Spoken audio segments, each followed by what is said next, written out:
Hello guys, আপনারা সবাই কেমন আছেন? দেখেন এই বৃত্তমালাগুলো আমার সাথে কি শুরু করেছে। আমি যেদিকে যাব আমার পিছে পিছে এগুলো যাবে। দেখুন এইখানে এই পদ্মাগুলো আমাকে আবার জ্বালাই ফেলতেছে। কি বলবো আমার বাসায়। আচ্ছা যাই হোক পাতো, এখন দেখি আমার আম্মা যান কি করতেছে। ও, উনি তো এখন রান্না করবে। এই যে দুপুরে যা রান্না হয়েছে তা শেষ আসলে কি বলবো, মজা হয়তো রান্না, সেজন্য সবাই আমদাম করে খেয়ে ফেলে।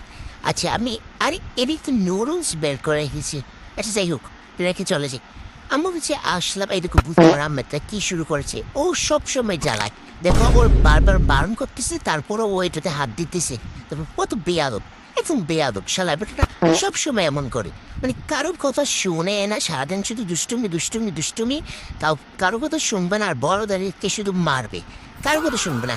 ওই তো দুষ্টুমি করতেছিল, তো এই জন্য ওকে একটা লাঠিও মেরে দিলাম। বড় বেয়াদব। এইখানে ঠিক করেছি না? আচ্ছা দেখি আম্মু কি করতেছে, এখন রান্না বসাচ্ছে।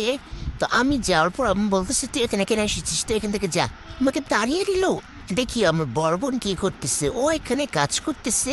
আমি ওর কাছে গেলাম, ও বললো তুই এখানে কেন এসেছিস, তুই এখান থেকে চল যা। ও আমাকে সবাই দাঁড়িয়ে নিচ্ছে। আরে বুঝতে জ্বালা, কি বলবো এই আহমেদের কথা। আমার কষ্ট হতো কার কাছে বলবো। গাইস তো এসে দেখতে ছোট বোন কি করতেছে। তো ও কিন্তু পড়ালেখা করে না, হ্যাঁ ও কিন্তু বিভাজিত। এখনকার সব বাচ্চারাই এমন, আই মিন জেনারেশনের সব রকম স্টুডেন্টরাই এরকম, বুঝছো? মানে পড়ালেখা তো করেই না, আর শুয়ে শুয়ে মাথা থেকে উহুম বের করতেছে। আর এই দেখো বুঝতে মারা, এই সিজাটায় কান্না করতেছে। আমি একটু বয়স দেবো, সেই শান্তিটাও আমার নাই। এই যে দেখো আমার পিছিয়ে পিছিয়ে সব চলে আসবে, আহমেদ সাফওয়ান সবাই চলে আসবে। ওই যে দেখো এটা কিনে যাচ্ছে, এই যে একটা খেলনা ফ্যান পেয়ে গেলাম, দেখছো কত সুন্দর। এটা কিন্তু বাতাস লাগে না আমি জানি না, তবে আমার কাছে বাতাস লাগে নাই। একে খেলনাই বলতে পারো। এই যে দেখো এটা হচ্ছে আমার আব্বু জানের ব্যবসার মালপত্র, এই রুমে রাখে। আর হচ্ছে গিয়ে এখানেও মানে প্রত্যেক রুমে রুমে আব্বুর মাল আছে, বুঝছো? এই দেখো সাফওয়ান দায়, এই শালাবাটাটা সবসময় এমনটা করে। সবসময় প্রত্যেকটা সুইচ ও টিপবে। লাইটটা একদম বন্ধ করে দিচ্ছি। দেখো এই যে দেখো টেবিলের উপর দেখি আম রেখেছি, বড় মামা এসেছিল, বড় মামা এনেছে। এইগুলা মুখেও উঠে না, আমার একদম রুচিতেই ওঠে না। এগুলো জানি আমি সবগুলোতে ফরমালিন দেয়। শালার বাটাগুলা বেয়াদবগুলা কি ফরমালিন ছাড়া কি ফল বেচতে পারে না। এগুলো বাচ্চাদেরকে খাওয়াতে পারি না, আমার বাচ্চাকে তো আমি খাওয়াই না বীজাণু ছাড়াই।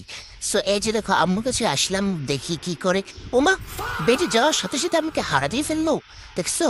যাওয়াই ভালো না। এই যে বিদ্যামারা, এই যে আমি এখন বললো যে দুটো কমলা সুন্দরী নিয়ে যেতে, আমি এই যে এসেছি। এখন এখান থেকে আমি দুটো সুন্দর দেখি কমলা সুন্দরী নিয়ে যাবো। দেখো এখানে কি কি আছে। এই যে আমার পছন্দের পটেটো আছে, এটা হলে আমার আর কিছুই লাগে না। এটাতে আমি বিভিন্ন রকমের রেসিপি বানিয়ে খেয়ে ফেলতে পারবো। বাসায় শুধু আলু থাকলেই হবে, আমার আর কিছুই লাগে না। তো এই যে দেখো কত সুন্দর সুন্দর দেখে দুটো কমলা সুন্দরী নিয়ে নিলাম। এখন আম্মুকে নিয়ে দিয়ে দিব। আর দেওয়ার পরে উমা, উনি বলে কি কত বড় বড় পেঁয়াজগুলা নিয়ে চলে এসছে, ছোটো দিয়ে না আনলো এলে। আল্লাহ কি বলবো। তারপর একটু দুষ্টুমি করলাম আম্মুর সাথে, আম্মু বলে যে তাড়িয়ে দিল আমাকে আবার। সো আমি আবার এখান থেকে চলে যাচ্ছি জান্নাতের কাছে। জান্নাত নাকি আমাকে সারের মতো ডাকতেছে। এই যে এসে দেখি উনি দুষ্টুমি শুরু করে দিয়েছে। এই যে দেখো কত ফাজিল, এসব বুঝতে মারগুলা ফাজিল। এই দেখো আরেকটা শালাবাটা চলে এসেছে। এই যে দেখো কি করতেছে, মারামারি মারামারি। এটা লেগে থাকবে সিজার পিছনে, আর আহমেদ লেগে থাকবে আমার ছেলের পিছনে।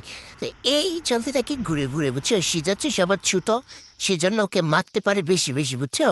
এই যে দেখো সিজার কুল থেকে, এই সিজাকে কুল থেকে নামিয়ে দিয়েছে, আর ওকে আমি শশা দিচ্ছি। এই শশাটা ওই খেয়েছে, পুরো ইঁদুরের মতো খেয়েছে। দেখো কিভাবে খেয়েছি। এ দেখো বুঝতে পারা সিজা, দেখছো? দেখছো দেখছো, এই হচ্ছে পরিবার। হ্যাঁ এই যে আহমেদ। আল্লাহ হাফেজ। আহমেদকে দিয়ে তোমাদের সাথে